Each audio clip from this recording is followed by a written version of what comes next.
Hey guys, I don't know about you, but I am obsessed with the James Webb Space Telescope images. And if you haven't had a chance, you should definitely take a moment to Google some of those images and just explore some of the imagery from outer space.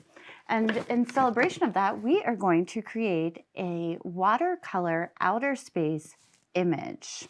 Today, we are going to focus on our background. The background is all of that empty space behind the objects in our picture. So to get started, let's review some of the materials that we are going to use. We're going to need a messy mat or something to protect the surface that we're working on. We're going to need a piece of watercolor paper, a pencil, some watercolors, a paintbrush, some water, and a paper towel. Let's get started by writing our artist's name on the back. And we're ready to begin. To create these beautiful colors in the background, we are going to be using some colors that live next to each other on the color wheel. We call those analogous colors. So let's open our watercolors and take a look. Watercolors are awesome because you have to actually add water to them to get them to turn into paint. So let's prepare our watercolors before we even start.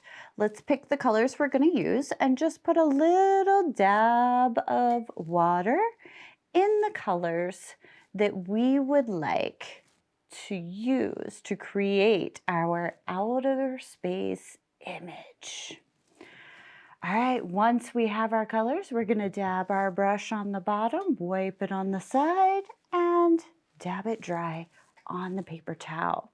Watercolors are super fun because there are many different ways that you can add watercolors. One of the ways is you can get your paper wet first and then add color to your puddle. Or you can go directly onto your paper with the paint. The less water you add to watercolors, the darker your colors will be. So let's go ahead and add color to our entire page.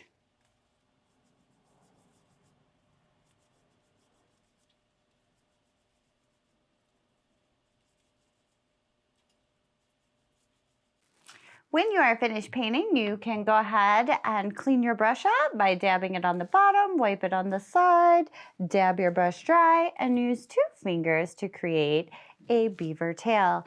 If you have any remaining puddles left over in your watercolor palette, you can use the beaver tail to mop up any of the puddles.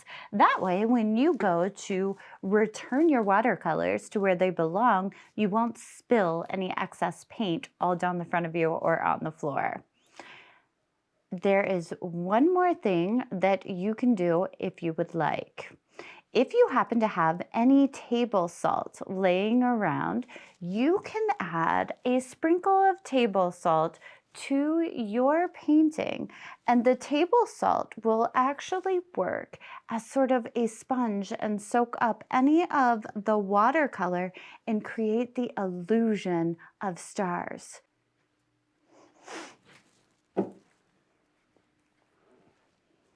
All right, this is an optional step. If this is not something you have access to, do not feel like you need to do this.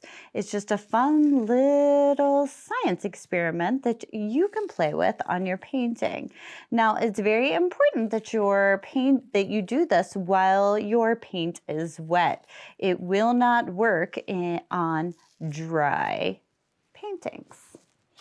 All right, everyone, great job. And I will see you next time when we are ready to create our planets and our moon.